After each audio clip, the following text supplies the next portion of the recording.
This is the realist post I've ever done. I've never done this before. I just wanted to share with you guys. I'm in my feelings right now. I am literally tearing, bawling. Me. Yeah. George Floyd. I've been there. I've had police on my back. Me. On my back. Knees, boots. On my back. I've had that.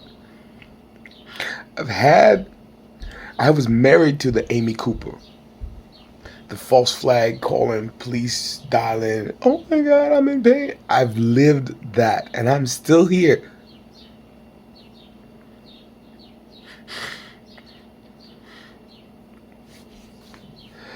I am just so blessed and so thankful that I'm able to hear, I'm able to see, I'm able to breathe.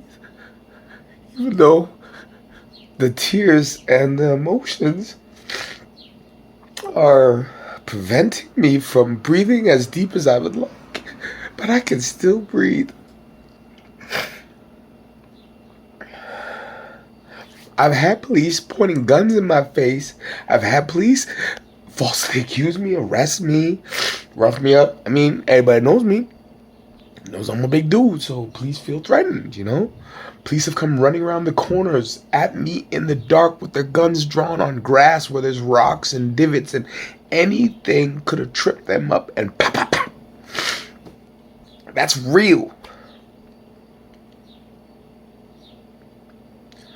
There's people I know in this earth right now who have refused to hang out with me after we've had interactions with the police because they were like, yo, I can't deal with that. I've never been in this situation before. I don't know how to deal with that. I can't hang out with you anymore, B, because your life is too risky.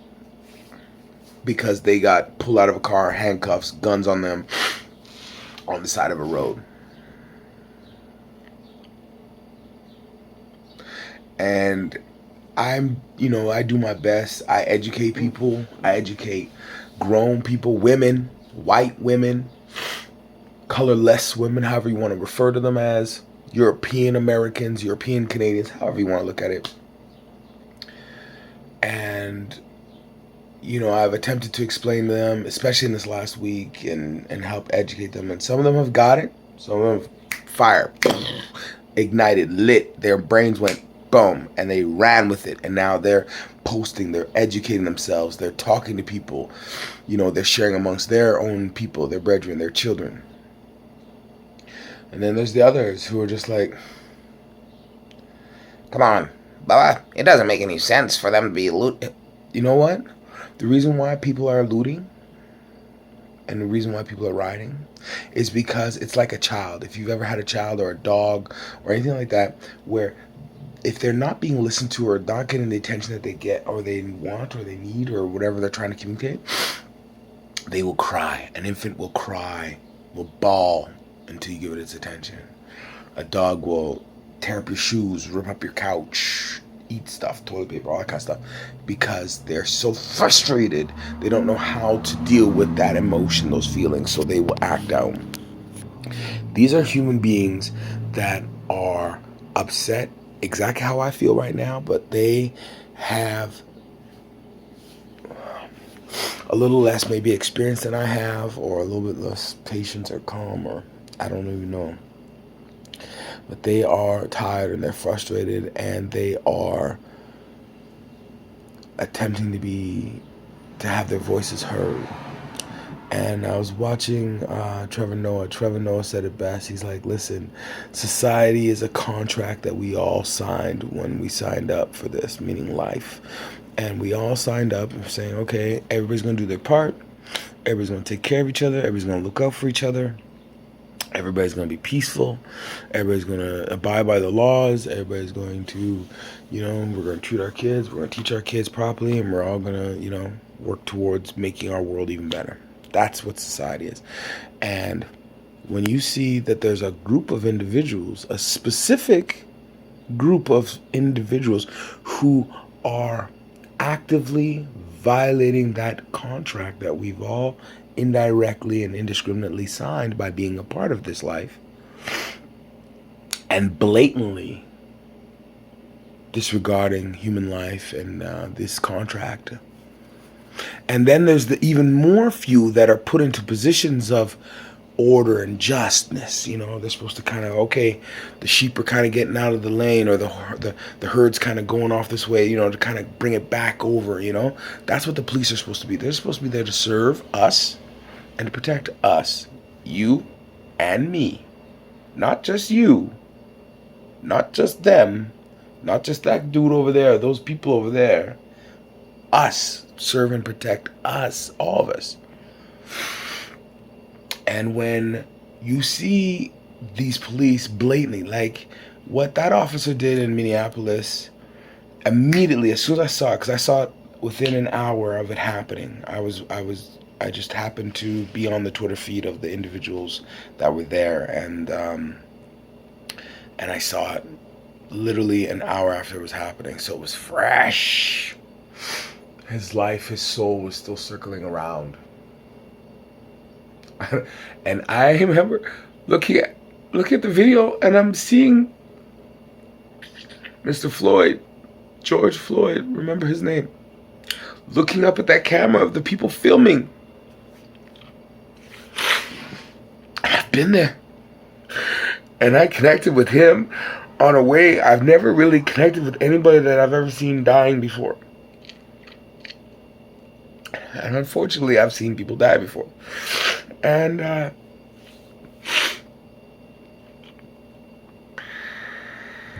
to come to the wherewithal that we're in the exact same demographic, age group, you know, within 5-10 years of each other,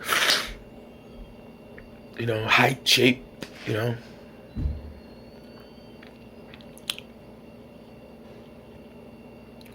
And then to look up and see the dude that was on his neck, who looks like all the dudes I went to school with, who looks like almost every cop I've ever been in association with.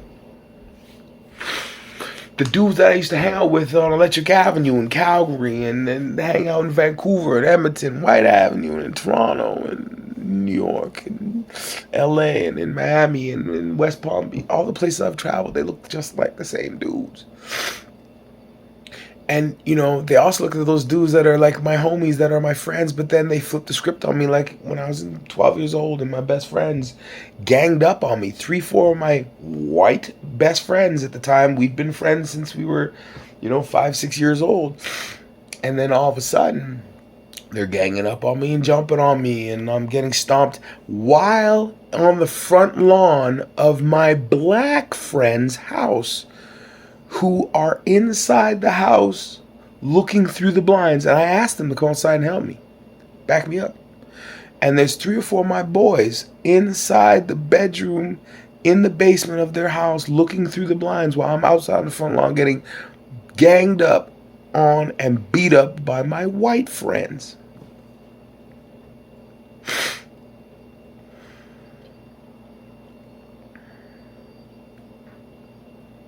My white friends that, you know, we used to play street hockey together. I almost lost both my eyes playing street hockey with these guys. But it was fun. And then one day, you know,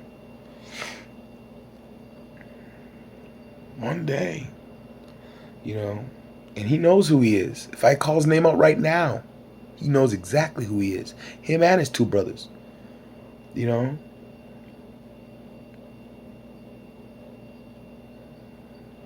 Niggers don't play hockey. Never forget that day. I'll never forget it. We were friends, man. We were friends. We was close. We spent the first developmental years of our lives together. And I've been in those situations, man. I've been in the situation where I've done nothing, and the police show up and say, oh, that Amy Cooper over there, she called on you, and so I'm here to take you to jail because Amy Cooper over there feels threatened by you because she said that you did something to her. And by God's grace, if I didn't have a little piece of evidence or a little nugget or a little video camera or a little piece of audio or something to to to to to present to these officers. I can't even count how many times I would have been in jail, bro. Like, it's for real. It's for real, people. Me.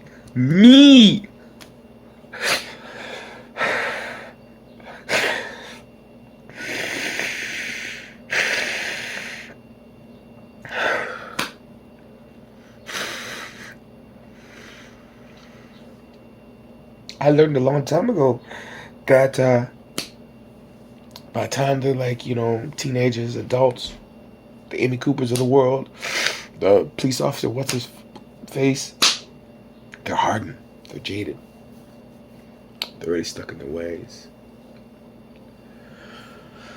And that's why, with my Wish My Teacher Was Bubba B and schools in session and with my workshops and, because I work with the kids. I go into the schools and I deal with these kids because they still have that shred of hope and that shred of optimism and that shred of reality that when they were born, no matter where circumstances we were born from, color, hospitals, in the hospitals, first world country, third world country, doesn't matter. Tall, short, fat, black, skinny, it doesn't matter. When we were babies, we didn't see color. We didn't see discrimination, racism, nothing.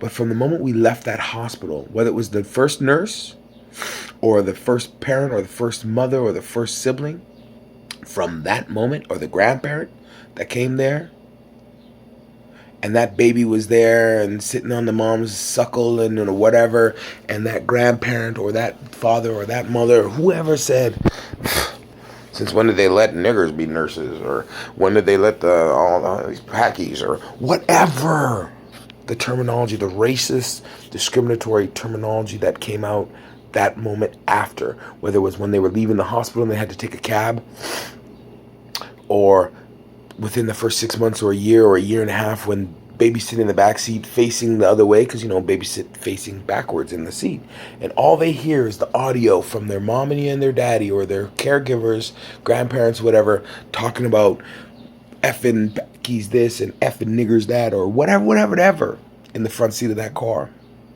And that kid gets indoctrinated and they learn and they hear that audio. And that's where it changes. And when that officer had George Floyd on the ground there, and he was there just proud. See his hand? His hand was like on his chest, like on his hip.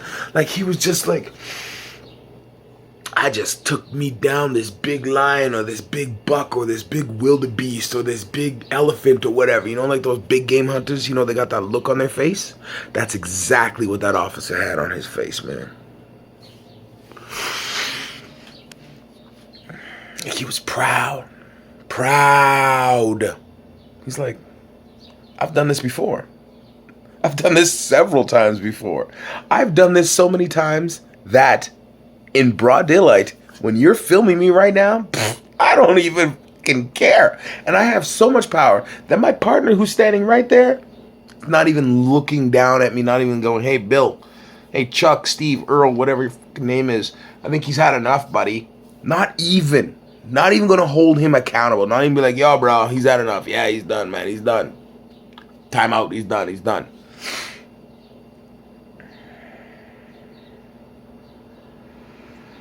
I've never done this before. And I have 45 seconds to determine if I'm going to post this or not. I believe Black Lives Matter. I believe all lives matter. But Black lives definitely matter. I'm one of them. I'm a black man who's been in these situations, who might have been snuffed out by these same individuals. Don't get it twisted. This is real. This is Canada. This is everywhere in this Western Hemisphere. Okay? Please look out for each other. Please take care of each other. If you see something, if you see an officer acting incorrectly, if you see your partner acting incorrectly, please say something. Stop him. Stop her. If you're a good person, then you're a good person, then be a good person. But if you're a bad motherfucker, then be a bad motherfucker. And do not be in customer service.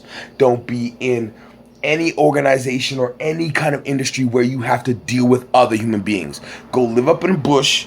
Go do your little powwows and yell and scream and call everybody names and be racist bigots or whatever you want to do by yourself. Go do it. There's islands you can go by. There's plants. There's trees. There's forests. You can go live there by yourself. But if you're here in the public, if you're here in a community, if you're here in a society, if you're here in North America, if you're here in this world in 2020, June 1st, if you're here in 2020, then we're all here. We are all here. Every shade, every color, every sexuality, every gender, we are all here. So if you don't like this, then go someplace else. And someplace else meaning isolate yourself. Isolate yourself. Put yourself on timeout. Go to your bathroom. Go to build a basement, a bomb shelter. Live there. Because you're going to be interacting and dealing with people from different ethnicities, different cultures, different religions, different skin tones, different body types, different gender sizes, different everything. You're going to be dealing with it. That's part of society. That is the contract that the rest of us have checked in for, and that's the rest of us are here trying to support and working towards maintaining and elevating.